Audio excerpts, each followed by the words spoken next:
আমাকে লক্ষ্য করে গুলি করা হয়েছে, মঞ্চে আগুন ধরিয়ে দেওয়া হয়েছে। সেদিন 20 থেকে 25,000 মানুষ, তাদেরকে ছত্রভঙ্গ করা হয়েছে, আহত করা হয়েছে। এত মঞ্চে আগুন ধরিয়ে তারা মঞ্চটাকে জ্বালিয়ে দিয়েছে। 3 দিন পর শুনি ওই মামলার 1 নম্বর আসামি হলাম আমি। কি বুঝলেন? ঘটনা ঘটালো ওরা, আর মামলা খেয়ে গেলাম আমরা। 2018 সালে ঢুকলাম জেলখানায়। ঢোকা মাত্র এক মুরব্বীকে দেখলাম, এক বয়স্ক মানুষকে দেখলাম। আমি সালাম দিলাম। মুরব্বী খুব খুশি, বাবা আপনি আসছেন জেলখানায়, খুব খুশি হয়েছি। তো বললাম, চাচা আপনি খুশি হলেন কেন? খুশি হলেন? বাবা অনেক দূর থেকে বসনি, কাছে পাই না, কাছে বসে বসে বসো। উনি খুব খুশি হয়েছে। তো ওনাকে বললাম, চাচা আপনি বুড়া বয়সে তো আপনার নাতিকে নিয়ে গল্প করার কথা। এই অবসর জীবনে 60 বছরের অবসর দিয়ে দেয়, গভর্নমেন্ট চাকরি আর করতে দেয় না, অবসর। আর এই অবসরে আপনাকে সরকার কোন চাকরি দিল? আপনি জেলখানায় গেলেন। বলতে বাবা একটা মামলা হয়েছে। কি মামলা? বিস্ফোরক। বিস্ফোরকও বলতে পারে না, বিস্ফোরক একটা মামলা তাকে দেওয়া হয়েছে।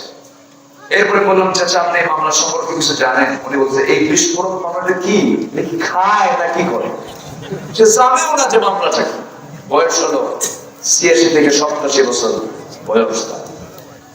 এইরকম করে হাজার হাজার মামলা দিয়ে নিজের ক্ষমতাকে পাকাপোক্ত করতে চেয়েছিল, কিন্তু মাত্র শেষে তার সময় মিলল মাত্র 45 মিনিট। কয় মিনিট বলেন? গুনে গুনে 45 মিনিট। কোন উপায় নাই, আপনাকে ছাড়তে হবে। সকল কিছুর পরিকল্পনা কার? আসতে বলবেন না কার? চতুর্দিকে ফেরাউন মূসা আলাইহিস সালামকে পাকড়াও করে ফেলেছে, ধরে ফেলেছে সেনাবাহিনী দিয়ে। মূসা তুই পালাবি কোথায়? আল্লাহ মিশন দিয়ে কয়, ফেরাউন তুই পালাবি কোথায়? আল্লাহু আকবার বলেন। আল্লাহর ধরা, আল্লাহর ধরা ছোট ধরে না বড় ধরা? ধরে ধরে ধরে না, ধরলে আল্লাহ। ফেরাউন শুধু জীবিত ছিল, তার হায়াত ছিল হলো 1600 বছর। কম না, বহু জুলুম করছে সে। আর এরা ক্ষমতায় ছিল হলো 16 বছর। সংখ্যা যদি এই লোককে আপনি বুঝে আসো না, সংখ্যাটা বেড়েছে কিন্তু খুব কম। ফেরাউনের তুলনায় কি কম? এটা কোনো সময় না আল্লাহর কাছে, এটা কোনো সময়। আমাদের কাছে অনেক সময় হতে পারে, কিন্তু আল্লাহর কাছে এটা কোনো সময়। এই পৃথিবীর বয়স কি 2000 বছর? কোটি কোটি বছর, কোটি কোটি বছর এই পৃথিবীর বয়স। এই পৃথিবীটা বানিয়েছেন তিনি আমার কে? আল্লাহ। এই জন্য সবার আগে যিনি কখনো ফুরাবেন না, হারাবেন না, যিনি আমার একমাত্র বন্ধু, তাকে আগে খুঁজতে হবে। আমার বন্ধুকে আসতে বলবেন না, আমার বন্ধুকে। আমি আল্লাহকে বেশি ভালোবাসি না আল্লাহ আমাকে বেশি ভালোবাসি? মনে হয় আপনাদের? মনে হয় তো আমাদের? মনে হয় তো নাকি? যদি মনে হয় তো ভালো। আমি আল্লাহকে বেশি ভালোবাসি না আল্লাহ আমাকে বেশি ভালোবাসেন? তাছাড়া ভাত পাইতেন না, অক্সিজেন পাইতেন না, না খাইয়া অক্সিজেন না দিয়ে মেরে ফেলতেন। জামা কাপড় গুলো আমরা করি, যে ওজনে কম দেই, যে মিথ্যা সাক্ষী দেই, যে জুলুম গুলো করি, এতিমের মালগুলো মেরে খাই, বোনের সম্পত্তি বুঝে দেই না, গীবত করি, খুন করি, আকাম কুকাম করে বেড়াই, আল্লাহ দেওয়া হুকুম 5 ওয়াক্ত নামাজ পড়ি না। আল্লাহর যদি মেজাজ আমার আপনার মতো হতো, না খাই মারতেন। আমার প্রতি তার ভালোবাসা কম না বেশি? শুধু বেশি না, অনেক বেশি, অনেক বেশি। আল্লাহ আমাকে খুব ভালোবাসে। দুনিয়ার মানুষের কাছে যদি কোনো দোষ করে থাকি, দুনিয়ার কোন থানায় যদি আমার নামটা কালো তালিকে একবার চলে যায়, পরবর্তীতে আমি যদি ভালো হয়ে যায়, আপনি যদি ভালো হয়ে যান, আপনার তালিকা থানায় একবার কালো তালিকায় পড়ে গেছে, মৃত্যুর দিন পর্যন্ত ভালো হলো আপনার নামটা কালো তালিকায় থেকে যায়। কিন্তু আমার আল্লাহ বলছেন, বান্দারে যত গুনাহ করিস না কেন, তওবা করে চোখের পানি ফেলে আমার পথে আসবি, আমি তোর নামটা জান্নাতের তালিকা থেকে মুছে দিয়ে জান্নাতের তালিকায় তুলে দেব। আমার আল্লাহর দয়া কত! আল্লাহ আমাকে মাফ করার জন্য প্রত্যেক রাতে যখন 12টা ঠিক বেজে যায়, মধ্যরাত তাহাজ্জুদের সময় আমার আল্লাহ প্রথম আসমানে চলে আসে। আমার আল্লাহর অবস্থান হলো সপ্তম আসমানের উপর আসে। সপ্তম আসমান থেকে প্রথম আকাশে তিনি চলে আসেন, 6টা আকাশ পেরিয়ে আসেন। প্রথম আকাশে এসে বলেন, আলা মিন মুস্তাগফিরিন ফাগফির লাহ, কোন ক্ষমা প্রার্থী আছে আমার কাছে ক্ষমা চাবে? তাহলে আমাকে মাফ করার জন্য আমার আল্লাহ কম আসেন না বেশি আসেন? আমার দায়িত্ব হলো এই জমিনেই থাকবো আমি, আমার দূরেও যাওয়া লাগবে না। এই জমিনটা সেজদা বানায় দিয়েছেন, সেজদার জায়গা বানায় দিয়েছেন তিনি আমাকে। আল্লাহ বলছেন এই দুনিয়ার যে কোনো প্রান্ত থেকে তুই যখন 12টা পার হয়ে যাবে, যখন তুই আমার কাছে চাবি, আমি প্রথম আকাশে হাজির হয়ে যাবো, তোর যত চাও আমি আল্লাহ রাব্বুল আলামিন কবুল করে দেব। যদি বলি সুবহানাল্লাহ। আল্লাহ আমাকে মাফ করতে চান, কিন্তু আমি আল্লাহর কাছে মাফ চাইতে জানি না। আল্লাহ আমাকে ক্ষমা করতে চান, আমি আল্লাহর কাছে ক্ষমা চাইতে জানি না। মনেই থাকে না, বিসমিল্লাহ বলে খাওয়া শুরু করতে হয়, সেই বিসমিল্লাহ মনে থাকে না, খাওয়া শেষ করে বলছে। আমার বন্ধুগণ, আল্লাহকে বাদ দেওয়া যাবে না, আল্লাহকে মাইনাস করার কোনো সুযোগ নাই। দিন শেষে আমার আল্লাহই থেকে যাবেন। কুল্লু মান আলাইহা ফানি ওয়া ইয়াবকা ওয়াজহু রাব্বিকা যুল জালালি ওয়াল ইকরাম। জোরে বলুন আল্লাহু আকবার। এক যোগে বলুন ফাবি আইয়ি আলাই রাব্বিকুমা তুকাযযিবান। দুনিয়ার সবকিছু ফানা ফানা হয়ে যাবে, টুকরো টুকরো হয়ে যাবে, কেবলমাত্র শুধুমাত্র যিনি ঠিক থেকে যাবেন তিনি আমার কে? আরো জোরে বলেন কে? আরো জোরে বলেন কে? আল্লাহ বারবার বললে পরে হার্টের রোগ ভালো হয়ে যায়। জোরে বলে সুবহানাল্লাহ। সায়েন্স গবেষণা করে বের করেছে আল্লাহ শব্দটা পৃথিবীর সবাই বলতে পারে, সবচেয়ে সহজ নাম, সবচাইতে স্পষ্ট নাম। পৃথিবীর কোন ভাষার মানুষে আল্লাহর নামটা নিতে কোনো কষ্ট হয় না। এই আল্লাহ শব্দের মধ্যে সা নাই, জিম নাই, ব নাই, জাল নাই, হা নাই, অফ নাই। বড় বড় জটিল জটিল হরফগুলো দিয়ে আমার আল্লাহর নাম নয়। আমার আল্লাহর নাম নিতে পৃথিবীর কোন মানুষের কষ্ট হয় না। বলুন আল্লাহ। ঠিক আছে না? কি সহজ নাম। সে আল্লাহর নামটা আমরা নিতে কৃপণতা করি। পৃথিবীতে আপনি আব্বার নামটা নিবেন, বারবার আব্বা আব্বা আব্বা বলে ডাকবেন, বাবা খেপে যাবেন, রেগে যাবেন। আম্মাকে বারবার ডাকবেন, মা মা বলে ডাকবেন, মা খেপে যাবেন। আপনি পৃথিবীর কোন মানুষকে বারবার করে ডাকবেন, সে খেপে যাবে, রেগে যাবে, বিরক্ত হয়ে যাবে। কিন্তু আমার আল্লাহ সম্পূর্ণ ভিন্ন। আমি যতবার আল্লাহকে যতবার ডাকবো আমার আল্লাহ তত বেশি খুশি হয়ে যাবে।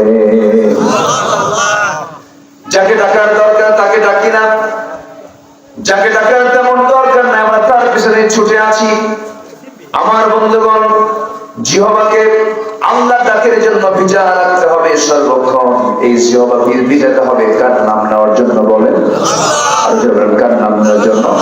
সবাই বলুন আলহামদুলিল্লাহি রাব্বিল আলামিন। সবাই বলুন আলহামদুলিল্লাহি রাব্বিল আলামিন আর রহমানির রহিম مالك يوم الدين إياك نعبد وإياك نستعين اهدنا الصراط المستقيم صراط الذين أنعمت عليهم غير المغضوب عليهم ولا الضالين জোরে আরো জোরে আরো জোরে নামাজের মধ্যে জোরে না আসতে জোরে বলার লোক আছে না নাই? কিলাকিলি করবো, মারামারি করবো না। যারা মক্কায় গেছেন, যারা মদিনার আমার নবীর মসজিদে যারা নামাজ পড়েছেন, সেখানে কিন্তু আমিন জোরে বলে, মক্কায় আমিন জোরে বলে, আমাদের স্বামী আসতে বলে। আবার যদি কেউ আমিনটা নাও বলে তার নামাজ হয়ে যাবে, তবে আমিনটা বলা জরুরি নয়, তবে আমিনটা বলা সুন্নাহ। তবে এই আমিনকে জোরে বললো, আসতে বললো, আর না বললে এটা নিয়ে গন্ডগোল করার কোনো দরকার। আমাদের সবার আগে খোঁজ নিতে হবে আমরা নামাজটা পড়ি কিনা। এই গ্রামের নাম কি? ভানুডাঙ্গা। ভানু মানে সূর্য, হ্যাঁ,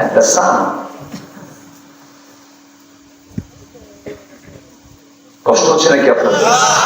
আমরা কিন্তু নিরিবিলি বসে আছি, তাই না? আমি আপনার সঙ্গে কথা বলছি, আপনাদের না, আপনার সাথে। আপনারা একটা করে একজন, সবার সঙ্গে আমি আপনার সাথে কথা বলছি। এইভাবে মনে করে বসবেন সবাই। এই যে চরভানুডাঙ্গা গ্রাম, মসজিদের উদ্যোগে মাহফিল, মসজিদ হয়েছে আজ থেকে 20 বছর আগে। এখন যে মসজিদটা আছে এরকম ছিল না, তার চাইতে দুর্বল ছিল, দুর্বল ছিল। আগের মসজিদ ছিল কাঁচা কাঁচা, কিন্তু আমার দাদা নানাদের নামাজ ছিল পাকা পাকা। আর এখন মসজিদ গুলো হয়ে গেছে পাকা পাকা, আর আমাদের চরিত্র হয়ে গেছে, ইমান হয়ে গেছে কাঁচা কাঁচা। আমার বুকটা ফেটে যায়, আমরা আল্লাহর জিকির করি না। জিকির মানে হলো নামাজ। জিকির মানে কি? নামাজ। আর আমার কাছে জিকির মানে কি জানেন? এটা জিকির না। জিকিরের পরিভাষা শিখায় দেয় এই 4টা ভাষা ছাড়া পৃথিবীর কোন জিকির আর কোথাও নাই। আল্লাহর যে 99টা নাম আছে, আমার আগের মেহমান বলে গেছেন, আমি ওয়াজগুলো বসে বসে শুনেছি, ঘরে বসে বসে শুনেছি। এই নামগুলো ধরে আল্লাহকে ডাকবো আমরা। আর 4টা পরিভাষা হলো রাসূল সেই জিকিরটা শিখিয়েছেন, সেটা হলো সুবহানাল্লাহ, আলহামদুলিল্লাহ, লা ইলাহা ইল্লাল্লাহ। নাম্বার 4 হলো আল্লাহু আকবার, সুবহানাল্লাহ, আলহামদুলিল্লাহ, লা ইলাহা ইল্লাল্লাহ। এরপরে কি? আল্লাহু আকবার। এই 4 পরিভাষার বাইরে এগুলো কোনো শব্দ আসলে, এগুলো কোনো শব্দ। আপনার নাম হলো একটা, আমি আরেকটা নাম ধরে রাখলাম, খুশি হবেন আপনি?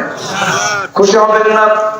আমরা আল্লাহর যে নাম, সেই নামটাই ধরে রাখতে হবে, অর্থবহ হতে হবে। আংশিক করবেন, আপনার মনে যা আসবে তাই বলবেন, তা হবে না। ইসলাম এমন একটি দিন বিধানের নাম, এমন একটি ধর্মের নাম, আপনার নোটটা কাটবেন কেমনে রাসূল তাও শিখিয়ে দিয়েছেন। জোরে বলে সুবহানাল্লাহ। সবচেয়ে আমার বন্ধুগণ, এই চরভানুডাঙ্গা গ্রামের মাহফিল, এই গ্রামের কিছু লোক এই জায়গায় বসে আছেন, দূর থেকে এসেছেন। আমি যদি বলি এই গ্রামটা আদর্শ গ্রাম, কিন্তু আদর্শ গ্রামের যে বৈশিষ্ট্য সেটা যদি না থাকে, তখন কি আদর্শ হবে না অনাদর্শ হয়ে যাবে? আদর্শহীন হয়ে গেল। আদর্শ গ্রামের বৈশিষ্ট্য হলো, ওঠে কেন, সমস্যা আবার একটু তাহলে নোটটা একটু উঁচু করে বসে। এটা একদম খেলা ঠিক না। মাহফিল এটা ইবাদত, বলি আলহামদুলিল্লাহ। যেরকম নামাজ, আমি এটা মিলাচ্ছি না, নামাজ শুরু হয়ে গেছে, নামাজ একটা কি ইবাদত। এখন নামাজ 4 রাকাত। কোন মুসল্লি যদি ভাবে হুজুর যে লম্বা তেলাওয়াত ধরছে, দিলাম 2 রাকাত পার, মানলাম তো নামাজ হবে না। তো আলোচনায় বসেছি, আংশিক কথা শুনে চলে গেলাম, পুরো শুনলাম না, এটা হলো না। একটা পরিপূর্ণতা নিয়ে, পরিচ্ছন্ন মন নিয়ে আমরা এখান থেকে বিদায় নেব। জোরে বলি ইনশাআল্লাহ। চরভানুডাঙ্গা গ্রাম, এই গ্রামে মাতব্বর আছে না নাই? আসতে বলে আছে না নাই? চারিদিকে মাতব্বর আছে না নাই? মেঘায় আছে না নাই? নাটুরপাড়া আছে না নাই? আলমপুর আছে না নাই? চিনি, গাজীপুর চিনি, তাহলে তো মোটামুটি চিনি। হাজরাহাটে আছে না নাই? সোনামুখী আছে না নাই? এই যে গ্রামগুলো, প্রত্যেকটা গ্রামের মাতব্বর আছে। প্রত্যেকটা মাতব্বররা যদি কন্ডিশন করে দিতে, তোমরা আমাকে গ্রামের মাতব্বর বানিয়েছ, আমিও 5 ওয়াক্ত নামাজ মসজিদে পড়বো, গ্রামবাসী তোমাকেও পড়তে হবে। একটা গ্রামের ফজরের মুসল্লি যদি জোহরের চাইতে যদি ফজরের মুসল্লি যদি মসজিদে বেশি হয়ে যায়, এশার মুসল্লি যদি মাগরিবের চাইতে বেশি হয়ে যায়, তাহলে বুঝতে হবে ওই গ্রামটা আদর্শ গ্রাম হয়ে গেছে। এই কথা ক্লিয়ার? কথা বোঝা যায়? কিন্তু আজকে মসজিদের মুসল্লি বেশি না চার দোকানের মুসল্লি বেশি? গ্রামে এই দোকানগুলো হয়েছে, এত গীবত আর এত বড় চর্চা আর এত নোংরা সিনেমাগুলো ওখানে দেখানো হয়। গ্রামের চৌরাস্তার মোড়, ত্রিভুবনের মোড় আছে না, বেহুদের সময় শুধু কাটায়। আমার নবীজি বলেছেন সবচেয়ে আল্লাহর কাছে নিকৃষ্ট স্থান হলো বাজার। বাজারে বউও ভালো না, বাজার হচ্ছে নিকৃষ্ট জায়গা। বাজার হয়ে গেছে, কাজ শেষ, ক্লিয়ার। বাজার থেকে বের হয়ে আসা উচিত। আর আল্লাহর কাছে সবচেয়ে উৎকৃষ্ট জায়গা হলো আল্লাহর ঘর, মসজিদ। আর যে হৃদয়টা, যে দিলটা, রাজুলুন কলবুহু মুআল্লাকুন বিল মাসাজিদ, যে দিলটা মসজিদগুলোর সঙ্গে লটকাও থাকে, ওই দিল কখনো জাহান্নামে যাবে না। আমাদের প্রিয় ঘর কোনটা? আল্লাহর ঘর। প্রিয় ঘর কোনটা বলেন? আর প্রিয় ঘর কোনটা? আল্লাহর ঘর। আমার ঘরের চাইতে বেশি প্রিয় হতে হবে কার ঘর? আল্লাহর ঘর। আল্লাহর ঘরের দিকে দরদ থাকতে হবে। যে দিল আল্লাহর ঘরের দরদ রাখে না, সেই দিল জান্নাতের দিল নয়। কথা ক্লিয়ার? অনেক মাতব্বর আছে, নিজেদের নামাজ পড়ি না, গাঁজা খায়। এখন এই গ্রামে মিল কিনা যায় না। আমি কিন্তু জেনে বলতেছি না, এই গ্রামের কি কন্ডিশন আমি জানি না, প্রশ্ন করি। কিন্তু ভাতের পাতিল, ভাত রান্নার শেষে একটা ভাত চাপ দিলেই যেমন টের পাওয়া যায় গোটা পাতিলের ভাতের দশা কি, ঠিক তেমনি আমার দেশে একটা গ্রামের চিত্র দেখলেই টের পাওয়া যায় গোটা দেশের অবস্থা কি। সব জায়গায় ন্যূনতম একটা কাজ যা না পড়লে তার ইমান টিকে রাখা কঠিন। আজকে সে নামাজটাই জাতি পড়ে না, জিকির নামাজ পড়ে, সমস্যা নেই, একটা লোক উঠবে না। আমার থেকে লোক পুরাতন মানুষ তো, গত বছর আসছি না, গত বছর এসেছি, আবারও আসবো ইনশাআল্লাহ। আল্লাহ যদি কবুল করেন, জোরে বলি ইনশাআল্লাহ। এবছর মাহফিল দাওয়াত এসেছে, আমি জাস্ট একটা আইডিয়া দিয়েছি, 12 থেকে 15,000 মাহফিলের দাওয়াত। আমি মাহফিল কয়টা করবো বলুন? যা শেষ করতে সময় লাগবে 60 থেকে 70 বছর, শুধু 1 বছরের দাওয়াত। আপনাদের দোয়া আলহামদুলিল্লাহ, মানুষ ভালোবাসে আমাকে না, কোরআনকে ভালোবাসে। আলেমদের জন্য এই জাতি জীবন দেয়, আল্লাহু আকবার বলেন। সম্মানিত ভাইরা, মাহফিল কমিটি আনু ভাই কই? এই আনু ভাই তার সদল বলে 12 জন আমার বাড়িতে হামলা করছে। হামলা করে কয়েছে মাহফিল দিতে হবে, চিন্তা করে ডেট নিয়ে চলে আসছে। আমিও দিয়েছি, আলহামদুলিল্লাহ বলেছি। আমি খুব খুশি হয়েছি। সাদা মাথা মানুষ আপনারা। সম্মানিত ভাইরা, তাহলে সবার গ্রামকে আমরা আদর্শ গ্রামকে বানাতে চাই, তাহলে ফজরের মুসল্লি কমাতে হবে না বাড়াতে হবে? দাওয়াত দেবে কে? ফেরেশতা। ফেরেশতা দাওয়াত দেবে। খালি মাতব্বর দাওয়াত দেবে, আপনি কি করবেন? যার দাওয়াত আছে তার জান্নাত আছে, যেরকম সুবহানাল্লাহ। দাওয়াত দিতে হবে। রাসূল আগে দাওয়াত দিয়েছেন বাড়িতে, কোথায় দাওয়াত দিয়েছেন? বাড়িতে। আম্মা জান খাদিজাকে আগে দাওয়াত দিয়েছেন, আল্লাহু আকবার বলেন। অনেক হাজি আছে, হজ করে আসছে, বউ বোরকা পরে না, বউ শাড়ি পরে মার্কেটে যায় পেট দেখায় দেখায়, এরকম হাসি আছে না নাই? খবর রাখে না। মাহফিল অনেক মা মনে এসেছেন, আমি শুনেছি। মা আপনার ব্যাপারেও কথা আছে, কথা বলবো, জোরে বলি ইনশাআল্লাহ। পুরুষদেরও দোষ আছে, নিজের বউ যদি সুন্দর হয়, সে সুন্দর বউ আবার পর পুরুষকে দেখাতেও সে খুব আনন্দ ফিল করে। আছে এরকম কিছু পুরুষ আছে না নাই? নিজের বউ, এটা কি পাবলিক না পার্সোনাল? পাবলিক না পার্সোনাল? বউটা নিজে দেখতে চায় না, সবাই কিনে দেখতে চায়। হুন্ডায় চড়ায়, কোথায় চড়ায়? হুন্ডায়। সে সাধারণ কোনো হুন্ডা না, R15 লেটেস্ট ভার্সন। মানে প্যাসেঞ্জার সিট হলো দোতলা আর ড্রাইভিং সিট হলো নিচতলা। আসলে এরকম হুন্ডা কিছু আছে না? মানে বান্দর বান্দর লাগে। তো প্যাসেঞ্জার সিটে বউকে বসায়, ও থাকে কয়টা না? দোতলা, উপরতলা। আর ড্রাইভিং সিটে বসে হলো স্বামী, সেটাকে হলো নিচতলা। তো উপরতলায় বউকে এই জন্য বসায় যেন জাতির দেখতে যেন কোনো সমস্যা না হয়। সবাই দেখো কাশীপুরবাসী, এটা আমার বউ, আছে কিনা? দেখায় বিকাল বেলা এক টানে সিরাজগঞ্জ ক্লোজারে যায়। কোথায় যায়? ক্লোজারে গিয়ে লাল শাড়ি পরায়া ক্যামেরা বন্দি করে 16 Pro Max আইফোন দিয়ে ছবি একখান তুলে লিপস্টিক লাগায়া ফেসবুকে আপলোড দিয়ে ক্যাপশন লেখে, প্রিয় ভাইয়েরা আসুন আমার বউটাকে সবাই মিলে জামাতের সাথে দেখি। দেখি জামাতের সাথে। এরকম অসভ্য বেহায়া কিছু পুরুষ স্বামী আছে না নাই? বলেন তো, আসতে বলবেন না, আছে না নাই? এগুলো খেয়াল করতে হবে। জিকির থাকতে হবে কার? আল্লাহ। মুখ থেকে বের হবে হাসা কথা না মিশা কথা? সত্য কথা। জোরে বলি ইনশাআল্লাহ। আমি কোরআন থেকে তেলাওয়াত করেছি, আমি বলেছি, কিন্তু বলেন তো একটা বলেছি কোরআন থেকে সূরা আহজাব। সূরা আহজাবের দিকে একটু আসি।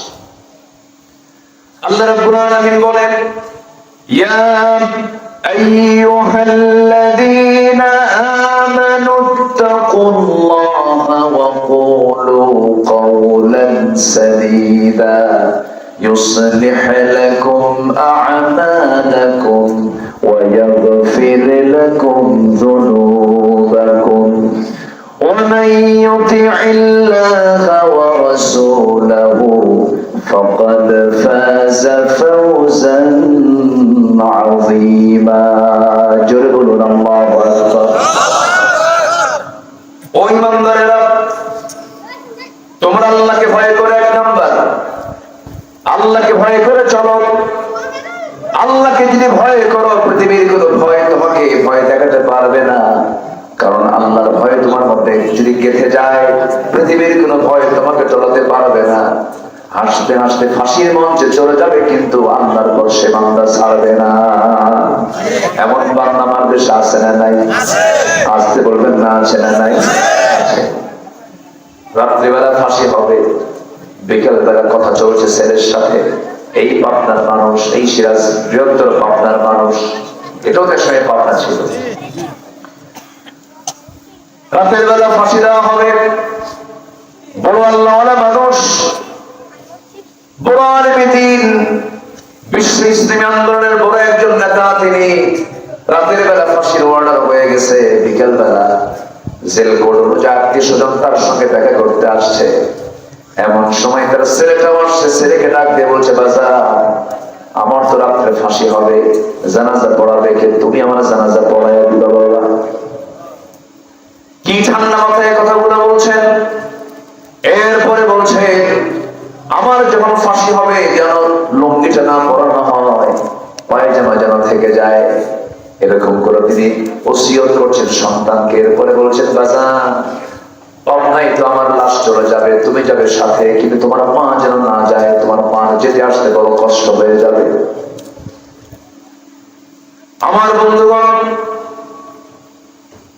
দজ্জাল তাকিব কি বলে, জল্লাদ তাকিব জল্লাদ তাকে ফাঁসির মঞ্চের দিকে নিয়ে যাবে, তাকে অর্ডার দিল, তাকে বলা হলো আপনার সময় হয়ে যাচ্ছে। ওযু বানালেন, নামাজে দাঁড়ালেন, নামাজ শেষ করে আল্লাহর কাছে চাইলেন। জল্লাদকে কিছুই বলা লাগলো না, ধরাও লাগলো না, কেউ তো মরতে চায় না সহজে। আস্তে আস্তে শিয়ামনাওয়ালা লোকটা মোটামুটি জোরে জোরে হেঁটে হেঁটে ফাঁসির মঞ্চের দিকে চলে যাচ্ছে। জল্লাদ জবানবন্দি দিয়ে বলতেছে, জীবনে বহু ফাঁসির আসামিকে ফাঁসিয়ে দিয়েছি, এমন লোক কোনোদিন পায় নাই যে লোকটা ইচ্ছা করে মরার জন্য ফাঁসির মঞ্চের দিকে চলে যায়। এমনি এমনি তো যায় নাই, তার ইতিহাস থেকে শিক্ষা নিয়েছেন। কেমন করে শিক্ষা নিয়েছেন দেখেন। একজন সাহাবী ইসলাম কবুল করে মক্কার মানুষ মদিনায় গিয়ে হিজরত করেছেন। মদিনা থেকে তাকে ধরে আনা হলো। মক্কার কাফের মুশরিকরা তাকে গ্রেফতার করে ধরে মক্কায় রেখে দিল জেলখানার মধ্যে। বলা হলো, খুবাইব তুমি আমাদের একই বংশের মানুষ, ইসলামটা ছেড়ে দাও, দ্বীনটা ছেড়ে দাও। খুবাইব বললেন, না না, হক ছেড়ে কখনো বাতিল গ্রহণ করা যায় না রে। প্রয়োজনে হাসতে হাসতে দুনিয়া থেকে বিদায় নেব, বাতিল শক্তির কাছে মাথা নত করবো না। এক পর্যায়ে দেখা গেল কি, ওই খুবাইব নামে ওই সাহাবী খাবার বন্ধ করে দিল, সব পানীয় বন্ধ করে দিল। এই টানা 4 মাস এমন চলতে দেখলো তারা, কিন্তু খুবাইব মরে না, কারণ খুবাইবের রব আল্লাহ নিজে তার সামনে খাবার পৌঁছায় দেয়। এমন ক্ষমতা কার আছে? আসতে বলবেন না, কার আছে? একজন নারী কি আমল করেছিলেন, দুনিয়াতে বসেই বেহেশতের খাবার খেয়েছিলেন। একজন নারী এই দুনিয়াতে বসেই জান্নাতের খাবার তার সামনে হাজির হয়েছিল। সেই নারীর নামটা কি বলুন তো? বলেন, মারিয়াম। আল্লাহু আকবার। খুব সুন্দর প্রশ্নের জবাব ওরা দিচ্ছে। এই মারিয়াম আলাইহিস সালাতু ওয়াস সালাম জান্নাতের খাবার দুনিয়াতে বসেই পেয়েছিলেন। কেন পেয়েছেন, কি জন্য পেয়েছেন? কারণ তার ভরসা ছিল আল্লাহর উপরে 100%। আল্লাহ আমাকে খাওয়াবে, আল্লাহ আমাকে খাওয়াবে। আমাদের আকীদা যদি, আমাদের তাওয়াক্কুল যদি পাখির মতো হতো, উপর পরিপূর্ণ হতো, পাখির মতো রিজিক আল্লাহ তাআলা আমাকে আপনাকে দিয়ে দিতেন। একটা সিংহ দিনে 60 কেজি হরিণের মাংস খায়। কয় কেজি? 60 কেজি, যার দাম 1 লাখ টাকা। কয় লাখ টাকা? 1 লাখ টাকা একটা সিংহের খাবার। একটা সিংহ দিনে এত খাবার তার প্রয়োজন হয়। তার কি ব্যাংক অ্যাকাউন্ট আছে? আসতে পারে। আপনি কয় লাখ টাকা খাবেন দিনে? আপনি কি খাবেন দিনে বলেন? বলছেন 1 কেজি চাল খাবেন, আধা কেজি চাল খাবেন, তাও তো শহরের লোক খেতে পারে না। শহরের লোক তো 2-3 গ্রাম খায়। 1000 কোটি টাকার মালিক খেতে পারে না, ডাক্তার না করে দিচ্ছে। এতগুলো আঙ্গুর নিয়ে বসে খাইতে বসে, এতগুলো আঙ্গুর, একটা আঙ্গুর খাওয়ার সঙ্গে সঙ্গে সহকারী কয় স্যার আর খাওয়া যাবে না। 1000 কোটি টাকার মালিক শুধু আঙ্গুরের দিকে 60 টাকা পায়, পোড়া কপাল ধরে খাইতে পারলাম না। কি ঠিক কি দেখো, কি হয়েছে? ডায়াবেটিস। কি হয়েছে? ডায়াবেটিস। রুটি খেতে পারে না, রুটি একটা খাইলে 2টো খেতে পারে না, ডায়াবেটিস বেড়ে যায়, ইনসুলিন নিতে হয়। গ্রামের মানুষ কম খায় না বেশি খায়? বলেন, কম খায় না বেশি খায়? বেশি খায়। শুধু খায়, ওরে বাপরে বাপ। ডিশ নিয়ে বসে না, কি নিয়ে বসে? গামলা নিয়ে বসে। 1 কেজি বেড়ে দেওয়ার পর আর কি লাগবে? আরো 1 কেজি হলে ভালো হবে। আছে না নাই বলেন? রিজিকের দায়িত্ব কার? আল্লাহ। খাওয়ান কে? বলেন, খাওয়ান কে? টাকা থাকলে যে খাওয়া যাবে এমনটা নয়। তো মানুষ কতটুকু খায়? কি প্রয়োজন ছিল 18 লক্ষ কোটি টাকা দেশকে ঋণগ্রস্ত করে নিজেরা 11 লক্ষ কোটি টাকা দেশ থেকে পাচার করে নিয়ে যাওয়া? কি দরকার ছিল?